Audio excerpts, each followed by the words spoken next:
Hey everyone, welcome back to Here in Apologetics. I am so pumped you're joining us today. As always, this podcast is brought to you guys to support the podcast at patreon.com/Apologetics. Today, my guest is Dr. Brian Cutter. He's an associate professor of philosophy at the University of Notre Dame. And today we're going to be talking about nomological harmony. Brian's been on the past to talk about psychophysical harmony, but today we're talking about a different kind of harmony. So Brian, thank you so much for joining me. How are you doing today? Doing very well. Good to be here again. Yeah, it's good to talk again. I'm really looking forward to this. And to get things started, Brian, do you want to just in case people maybe missed the last episode, or just need a refresher, tell us a little bit about who you are, what you do, things like that. Yeah, so I'm an associate professor of philosophy at the University of Notre Dame. I've been here since 2016. Most of my research is in the philosophy of mind and a bit in metaphysics and some philosophy of religion as well. So I think about the nature of consciousness, and I think about kind of big picture metaphysical issues connected to philosophy of religion and laws of nature, yeah, all sorts of topics in metaphysics. So yeah, those are my main areas. And yeah. So to get things started, Brian, do you want to talk a little bit about what is this idea of nomological harmony? Sure. So this idea of nomological harmony. So this is based on ideas developed in a paper that was recently published in Noose that I co-authored with Bradford Saad, who's at the Oxford, I think, Future for Humanity Institute right now. So the topic of this paper, I mean, the term nomological harmony, this is our term, but the fact that it refers to is the fact that the laws governing our universe match the contents of our universe. So just to give some examples, there are laws about mass. There are laws of nature saying how massive bodies are to behave, and there are massive bodies for those laws to govern. There are charged particles, and sure enough, there are laws specifying how charged particles are to behave. And as we point out in this paper, at least on some ways of thinking about laws, it didn't obviously have to be this way. So there might have been a universe where there are massive bodies, but no laws governing mass, only laws governing schmass, say. Or it could have been that there are laws saying how charged particles are to behave, but no charged particles for those laws to govern, only particles with schmarge instead of charge. Or it could have been that there are Newtonian laws, but the initial conditions of our universe are relativistic, such that the laws just don't apply to those initial conditions, in which case the universe would have been stillborn, or there wouldn't have induced any temporal evolution. Or conversely, it could have been relativistic laws that try to operate on Newtonian initial conditions, but those laws don't apply to those initial conditions, and so you don't get any kind of interesting temporal evolution. So the puzzle that our paper is organized around is why do the laws of our universe match the contents or states of our universe in this nice way so as to induce temporal evolution? Why isn't there a mismatch between the laws and the contents? So an analogy we give to just kind of make the puzzle kind of concrete or vivid is, you can think of the universe as roughly akin to a board game, or at least this is a natural way of thinking on certain conceptions of laws of nature, where the states of our universe correspond to game piece configurations, and the laws of our universe correspond to the rule book specifying how game pieces can or must evolve over time. And a universe with it's possible to have a board game with mismatched rule book and game pieces. So a rule book for chess is not going to provide any guidance for how states of a checkers board are to evolve. A rule book for Monopoly isn't going to provide any guidance for how states of a Go board are to evolve. And so a universe with mismatched laws and contents would be a bit like a game with mismatched rule books and game pieces. So the what we call the puzzle of nomological harmony, or you might just say the question of nomological harmony, is why is there this harmonious match between the laws and the contents of our universe? So we're looking at this idea of nomological harmony, and if I'm understanding it right, it's the idea of like we have these like you could say like physical phenomena of things occurring, and we have these laws that like seem to regulate them quite perfectly. And the question is kind of like, well, like why are these laws like helping things to like go about in like a harmonious way? Is that the question here? Yeah, so it's not so much why do the laws make things happen harmoniously rather than non-harmoniously. I mean, I guess that's a question you could ask, but it's just why are the laws such as to apply to the contents of the universe at all? I mean, just like you can have a board, just as kind of like most ways of pairing rule books and game pieces are going to be mismatched such that the rule book just doesn't have anything to say about how these sorts of game pieces are to evolve. It seems like most possible sets of laws and would just not apply to an arbitrarily chosen initial condition. So you can ask, like, why is it that the fundamental dynamical laws and the initial conditions of our universe match in such a way as to induce any kind of temporal evolution at all? It seems like most ways of pairing laws and initial conditions wouldn't yield a match, wouldn't yield any kind of interesting lawful temporal evolution. So why is this then like such a like a striking idea? Like maybe some people are like, well, yeah, like things occur and there's laws and like so what? Yeah, I mean, so the basic thought. Well, so first of all, I think we find it convenient. It's not strictly necessary, but we find it convenient for the purposes of the paper to think of the puzzle in terms of why is there a match between the initial conditions of our universe and the fundamental dynamical laws. That framing presupposes that the universe does have initial conditions. I think the puzzle still exists even if you drop that assumption, but it makes at least for a convenient framing. So if you think of the puzzle that way, like why is it that the initial conditions and the fundamental dynamical laws match? The reason why this is prima facie at least a little bit puzzling, or I think we shouldn't just take it as a completely unexplained brute fact, is that presumably there are countless possible fundamental properties and relations. So if, as we ordinarily suppose, the initial conditions only involve a relatively small number of fundamental properties and relations instantiated at the initial state, and the basic dynamical laws only concern a relatively small number of fundamental properties and relations, then we wouldn't expect a match without some kind of further story, some kind of further explanation, maybe something that's prior to the laws and the initial conditions that explains why they match, maybe some explanation that involves, an account of what laws of nature are, such that given that account of laws of nature, we would expect a match. But without some further story, it would be surprising for there to be a match here. So that's the motivation for not necessarily finding it shocking or super surprising, but that's the motivation for not wanting to treat it as just a bedrock fact, an absolutely unexplained brute fact. Like it's the kind of fact that should have an explanation. That like these things arranged in such a harmonious manner. It's not something that like is like necessary. Like it had to be this way. So there's this question about like, well why is there this harmony in these relations?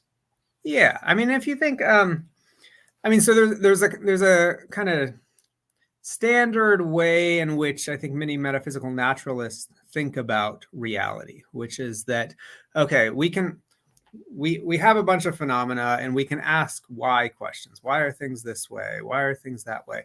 And we give explanations and we can ask why those further facts are the way they are. And we trace the explanations back. But eventually, explanation is going to give out somewhere. And on a kind of metaphysical naturalist view, the place where explanation gives out is likely going to be, well, first of all, like you're going to like reach the initial conditions of the universe, and the initial conditions just are going to be the way they are. And if you ask, okay, but why are the initial conditions that way rather than some other way? They're just going to say, well, They had to be some way, and that's the way they are. That's where explanation gives out. But then also they're going to say, and there are these fundamental laws of nature. Well, there's also going to be non-fundamental laws, but ultimately the non-fundamental laws are going to be explained in terms of more and more fundamental laws. But then when you get down to the most fundamental laws and you ask, okay, why those laws rather than some other laws? They're going to say, well, explanation needs to give out somewhere, and this is where they give out. Okay, so on a kind of standard metaphysical naturalist way of thinking about this, the bedrock facts are going to involve, first of all, the initial conditions are such and such specific way. No further explanation for why they are that way. And moreover, the fundamental laws are such and such specific way. No further explanation for why they are. We're just kind of pointing out, well, look, if we stop there, then we've got a very striking correspondence between the content of the laws and what's going on at the initial state. A strikingly harmonious correspondence. Most ways of pairing fundamental laws and initial states would not correspond in a nice way so as to induce temporal evolution. This seems to cry out for explanation.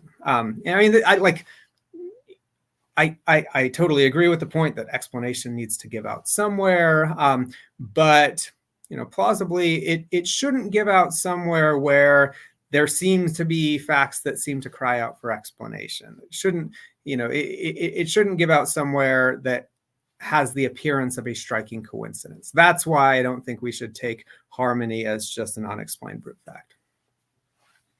So is the idea then so maybe some people want to say these physical laws and the states would be a brute fact.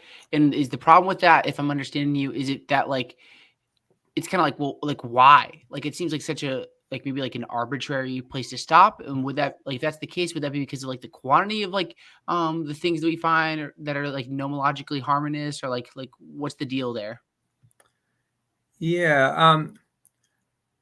So the worry about treating it as a brute fact is not so much that it seems arbitrary. I mean, maybe whatever the explanatory stopping point is, it's going to seem arbitrary that things are that way rather than some other way.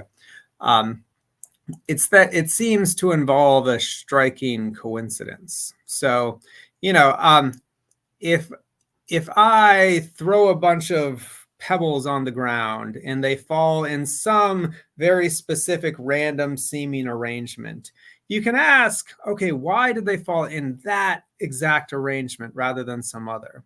And, maybe all I can say is, well, they had to fall in some arrangement. That's just how they fell. There's nothing more to say. And that could be a perfectly adequate answer.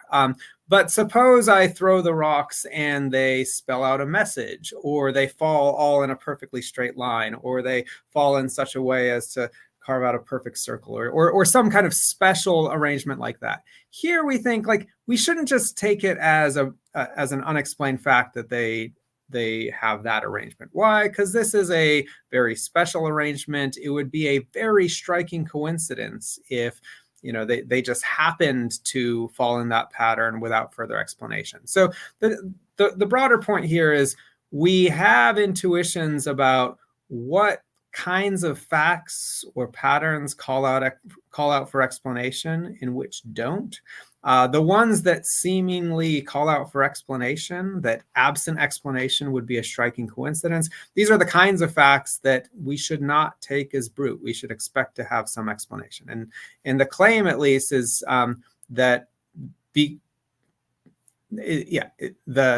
existence of a match between the fundamental dynamical laws and the initial conditions is the kind of fact that would be a striking coincidence absent some further explanation. Not every pairing of laws and initial conditions would make for a striking coincidence. So the claim here is not just you shouldn't have unexplained facts. I think that's not a plausible view. The claim is you shouldn't have unexplained facts in your worldview when those facts, absent explanation, would involve a striking coincidence. And that, we argue, is the case here. Okay, I think I'm tracking with you. I got a phone call in the middle of this interview, and I forgot to, when you were responding right there, and I forgot to put my phone on Do Not Disturb. So I was panicking silently. I'm like, turn off, decline. We're talking about nomological harmony here. I got other things to do. No worries. But so, okay, so if I'm tracking with you, like, so the idea is like I'm going back to this idea of like the perfect circle. Like when we're dealing with nomological harmony, like what we see is like a perfect circle where everything does line up. So then the question becomes like, well, there seems like if that's the case, kind of like if you throw the pebbles and you get say like a smiley face or a perfect circle or some design, we would think there is some further explanation for like why that's the case. So with nomological harmony, we're seeing a similar thing here. Yeah. Yeah, Okay, that's basically helpful. that's the thought. I mean, and so far this is just kind of framing the problem. I mean, the paper is just saying, here's a fact that seems to call out for explanation. Now let's go on and canvass the space of possible explanations. And what we go on to argue is that the best explanation, we look at, well, basically three classes of explanation.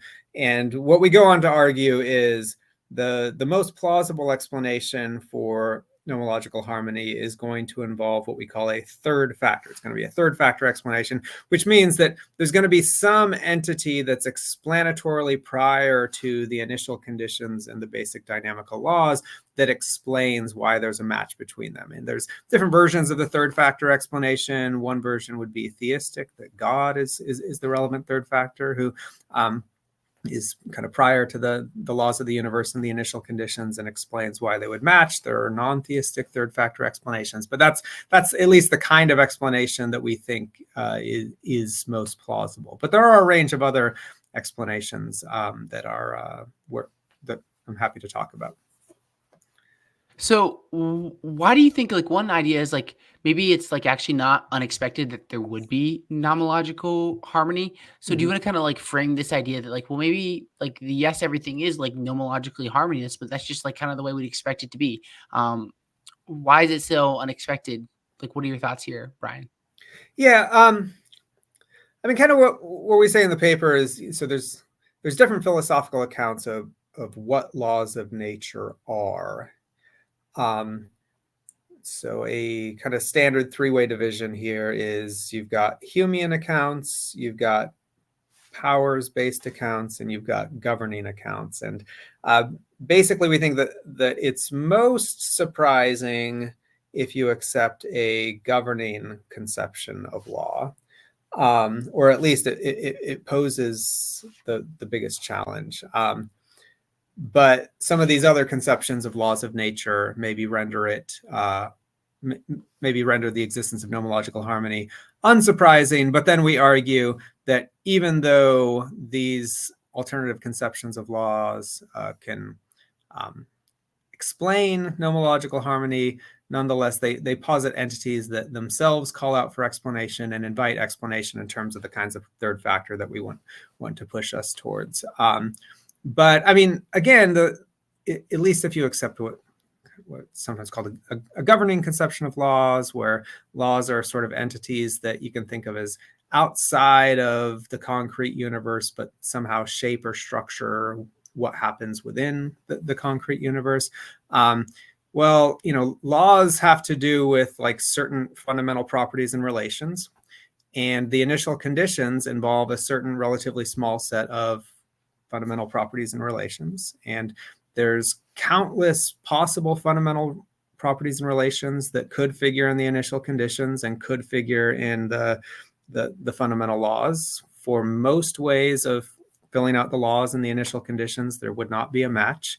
And that's why it would be surprising, absent some further story, that there'd be a match. I mean, that's the basic intuition. Okay, so what about the idea then, like that there is like some sort of like maybe like meta law that like establishes nomological harmony? So like maybe there's this idea that like, well, sure, like there's a bunch of like maybe like individual instances we see of nomological harmony, but maybe there's like some connection or some greater law that can kind of like explain everything that's going on with nomological harmony. Yeah, good. So this is a kind of explanation that we talk about when in the context of third factor explanations. So this would qualify as a third factor explanation. And there's different ways that this story could go. So the most flat-footed, simplistic story here would just be the explanation for why the basic dynamical laws match the initial conditions is just there's a meta law, a kind of higher order law that says the initial conditions and basic dynamical laws must match, or something along those lines. In effect, this is a law constraining what the laws, what the other laws must be like. So, I mean, I think, you know, that could perfectly well explain nomological harmony. I mean, in general, if you have any puzzling phenomenon, you can just posit that there exists a law that delivers up exactly that puzzling phenomenon. I don't think this is the most plausible version of the meta law view. A somewhat more attractive version, I think, is going to be like an axiarchic meta law. So an axiarchic meta law would say, you know, that there's a law to the effect that the initial conditions and dynamical laws be such as to promote the good, or something along those lines. This is something that, like, those who are attracted to like atheistic forms of axiarchism, if people are familiar with that term, might be attracted to some picture along these lines. So this is a view that Derek Parfit discusses sympathetically in a famous paper called "Why Anything, Why This?" And the basic thought would be, well, since nomological harmony is a prerequisite in order for the universe to exhibit any interesting temporal evolution at all of a lawful nature, then nomological harmony is going to be a precondition for basically anything of value. And so an axiarchic meta law that kind of biases the laws and initial conditions to be such as to promote the good would predict nomological harmony.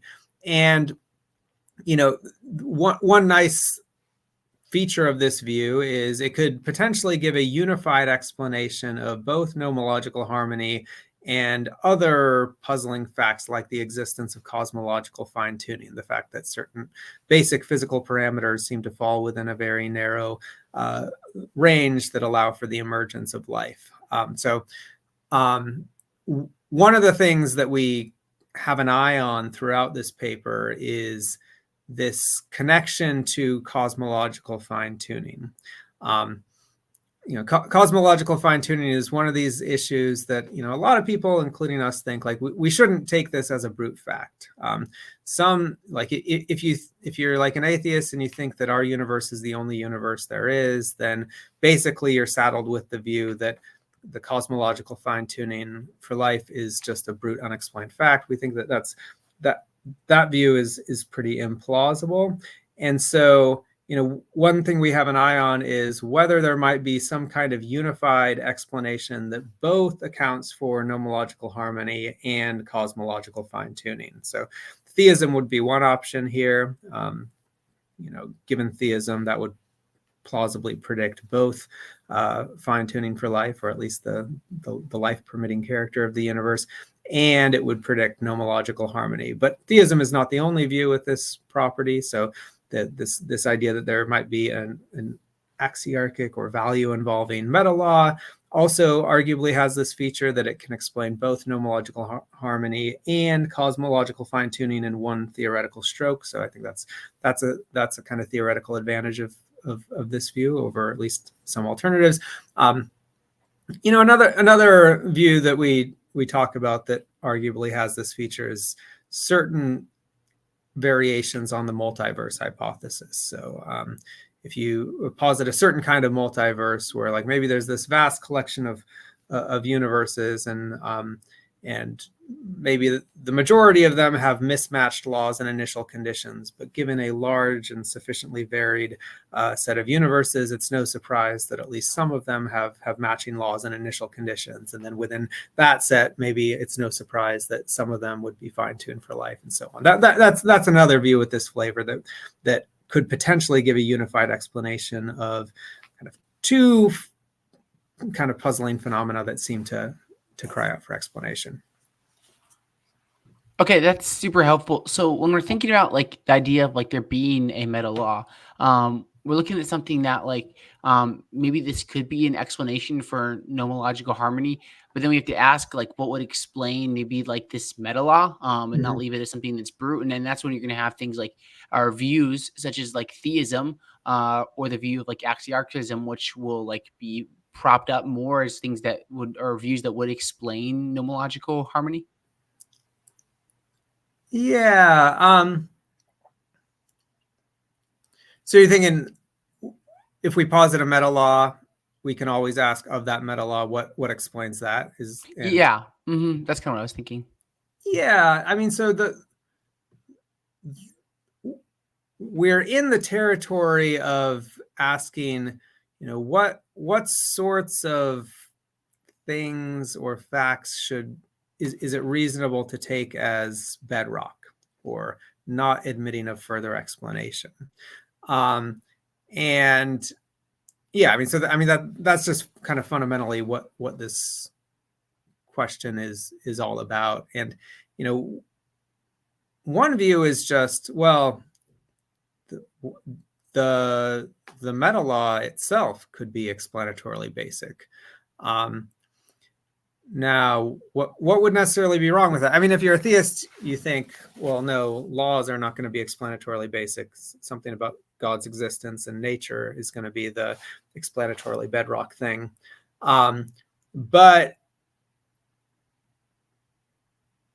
yeah, I mean, we at least want to consider, and that's ultimately the view that I accept. But we at least sympathetically consider views in this paper on which, well, it might be okay to take certain kinds of laws as explanatorily bedrock, such that if you ask, okay, but why that law rather than some other, or why is that law the way it is?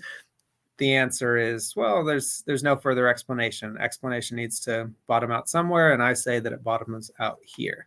Now, when is it okay to do that? Well, I mean, I think here the kind of standard theoretical virtues are going to come into play. Like any law that's treated as absolutely bedrock probably should have a degree of parsimony to it.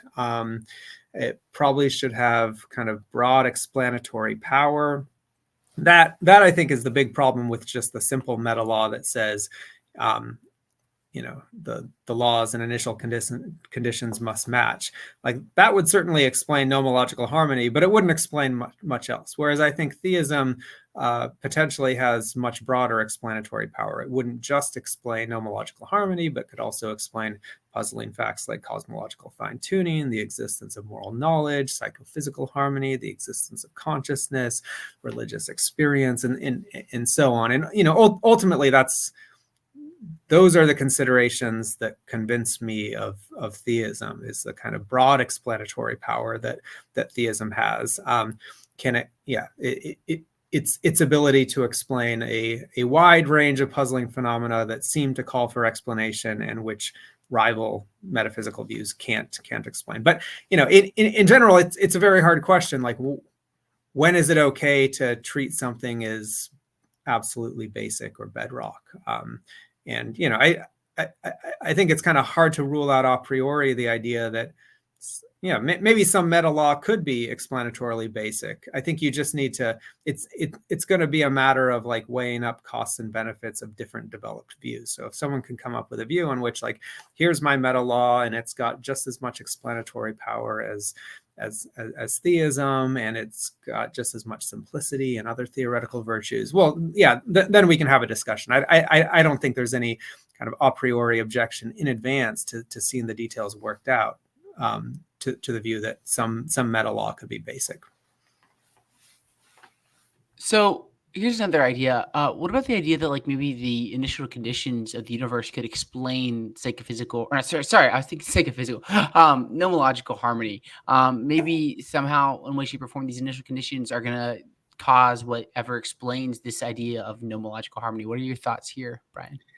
Yeah, good. So we consider variations on this idea in the paper. I mean, on the face of it, this doesn't seem very promising. Like the way we ordinarily think about kind of lawful explanation is, Well, you've got like your initial state of your system, and then you've got your laws, and the laws say how the system evolves given the way it starts out. We don't ordinarily think that the initial state of the system explains why the laws are the way they are. Like the initial state of the system doesn't even seem the right kind of thing to explain why we have these fundamental laws rather than others. Now, that said, there are some views that give you a picture, something in the vicinity. So here I think the most relevant view would be Humean conceptions of laws, so the Humean, someone who accepts a Humean conception of laws thinks that laws of nature are just generalizations, kind of succinct, informative generalizations about patterns that contingently hold across space and time.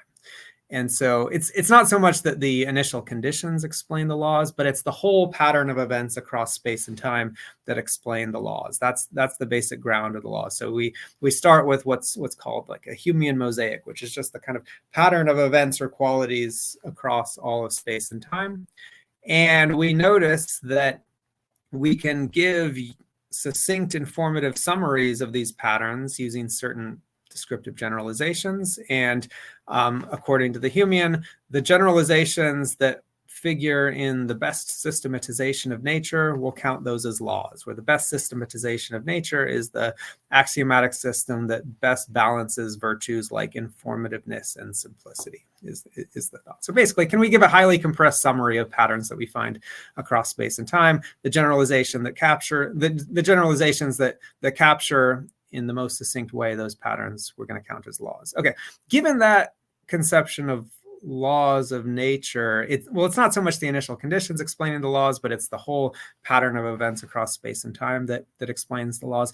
And given that conception of laws of nature, it's totally expected that there would be a match between the laws and the contents of the universe. And so nomological harmony is kind of unsurprising, given that there are laws of nature at all. But that qualification is important. So what's surprising on the Humean view is that the universe exhibits lawful regularities at all. Like what seems like a cosmic coincidence on the Humean view is that there are laws of nature at all, that the qualities throughout the cosmos are such as to fall into nice, easily describable, tidy general patterns, and the same patterns across all parts of space and time. That's the thing that seems to call out for explanation. So I personally think like this is not a reason to reject a Humean conception of laws. I'm open to a kind of Humean best systems conception of laws, but I do think it's a reason to reject the kind of standard naturalistic Humean metaphysics, which says there's nothing to reality beyond this four-dimensional mosaic of events and qualities. There's nothing to reality beyond the Humean mosaic. I think that's not a plausible view, because that leaves it a cosmic coincidence that the Humean mosaic would fall into these nice, tidy, easily describable patterns. That's something that seems to call out for explanation. It shouldn't be left as a brute, unexplained fact, but standard naturalistic Humean metaphysical views do take that to be an unexplained brute fact, and so we should reject them. So I think if we accept a Humean conception of laws, that should be combined with some kind of third factor story where there's something prior to the Humean mosaic that explains why it exhibits lawful regularities at all. So, some kind of theistic story might do the trick there, or other kinds of non-naturalistic stories. But I think, given a Humean conception of laws, you should not accept kind of standard naturalistic metaphysics. Okay, that's super helpful. One thing I've been thinking about here, Brian, as we've gone through this interview, is like you've been on the past to talk about psychophysical harmony. What's the relationship here? Like you have this this idea of nomological harmony, and you've talked about psychophysical harmony a lot in the past.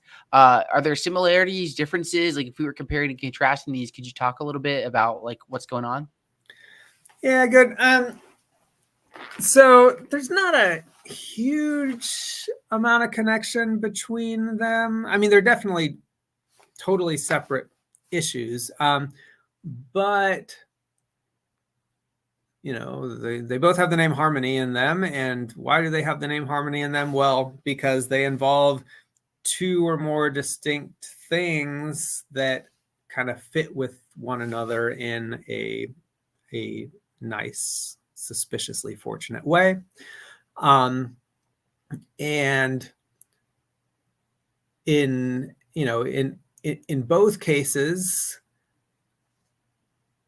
I want to argue that the existence of this kind of harmonious correspondence between two or more distinct things is not the kind of thing that should be taken as a brute or unexplained fact. And once we're convinced not to take this as a brute fact, that pushes us, I think, away from naturalistic metaphysics towards some kind of non-naturalistic view, maybe theism or maybe something adjacent to that. So that I think is the main connection. So as we've talked about before, I have this paper with Dustin Crummett where we argue that psychophysical harmony, which is basically the kind of fortunate correspondence between phenomenal states and physical states, that this is evidence for theism. I also think that nomological harmony is evidence for theism. In both cases, I think it's not clearly better evidence for theism than certain other non-naturalistic views, like axiarchic forms of atheism, or maybe design hypotheses where the designer is not, doesn't have all the omni attributes or whatever. But I think in both cases, we have a prima facie puzzling fact or phenomenon that calls out for explanation, and the best explanations are going to be non-naturalistic in character. Brian, anything else you want to say about nomological harmony before we start to wrap up here? Yeah, I mean, maybe it's worth mentioning one other potential explanation for nomological harmony and why I think it's kind of unsatisfactory on its own, and why it pushes us still towards the kind of third factor view that I like. And this is a view that accepts a powers conception of laws. So the powers conception of laws says that laws of nature are just descriptions of the causal powers that natural properties essentially confer on their bearers. So on this kind of view, if it's a law that massive things resist acceleration, that reflects the fact that it lies in the essence of mass that whatever has it thereby has the power to resist acceleration. Or if it's a law that negatively charged particles repel one another, that reflects something about the essence of this property, negative charge, namely that whatever has it thereby has the power to repel other things that have it. And what we call laws of nature are just kind of these descriptions of the essential causal powers conferred by these properties.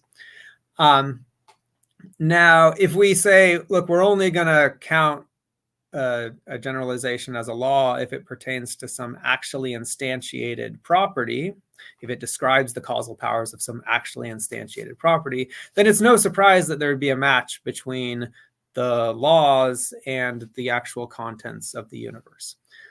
Nonetheless, I think this view of laws does give rise to a puzzle that's at least analogous to the puzzle of nomological harmony, which in the paper we call the puzzle of powers harmony, which is, why is it that the powerful properties at the initial conditions are harmoniously coordinated in such a way so as to induce temporal evolution?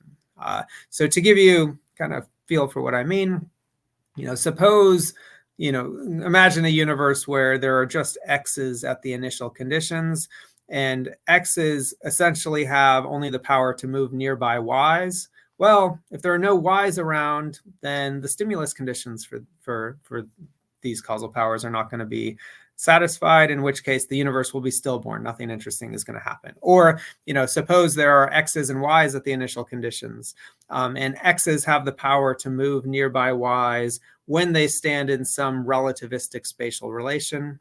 Well, if the X's and Y's at the initial conditions find themselves in a Newtonian spatial arena rather than a relativistic spatial arena, then again, nothing's going to happen. We'll have a stillborn universe. So even on this powers-based conception of laws, it doesn't come for free that you will get kind of interesting temporal evolution. In order to get that, you need a harmonious coordination among the powerful properties exhibited in the universe. And like that just doesn't come for free. That's a kind of striking fact about the properties exhibited in our universe, that they're harmoniously coordinated in such a way that they can like interact and induce temporal evolution of the universe. So the question is, what explains that?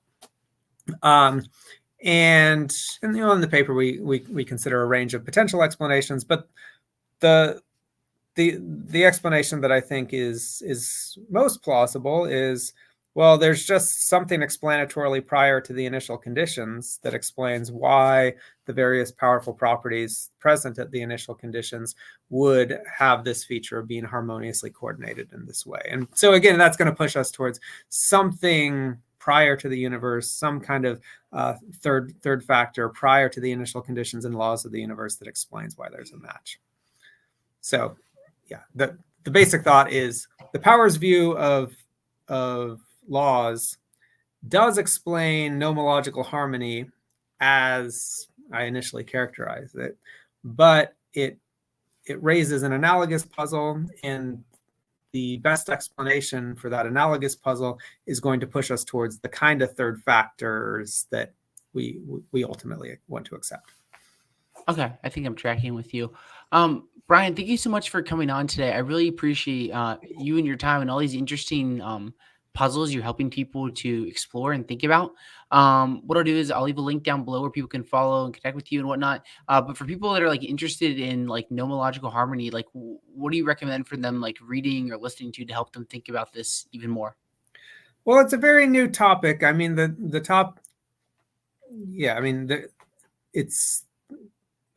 paper that Brad Saad and I wrote, it just very recently came out. And so this is so far the only paper on the topic. So the best thing to read would just be this paper that we wrote called the Problem of Nomological Harmony. It's I think it's technically forthcoming in Noose, but the online version is available. You can find it on my website, or you can find it on philpapers.org. And yeah, you can follow out the references in that paper for literature that's at least somewhat connected. But yeah, I mean, there's this topic is kind of newly charted terrain. So our paper would be the thing to read if you're interested in this topic. And that's why I'm super excited about this. Is just a new area to explore and think about and whatnot. And hopefully people listening do that. I sure will. And yeah, that's that. Brian, thank you so much for coming on today. I'll leave a link down below to your website where people can follow you, connect with you, things like that. And yeah, that's it, everyone. This is Here in Apologetics. I really appreciate you guys listening. If you value what we do, please consider leaving a like, subscribing, all that fun stuff. And you can become a patron if you want to do so at patreon.com/Apologetics. But Brian, one last time, thank you so much for coming on today. I really appreciate you and your time. Yeah, thanks for having me. Thank you, everyone, for listening. I hope you have a good one, and God bless. We'll catch you later.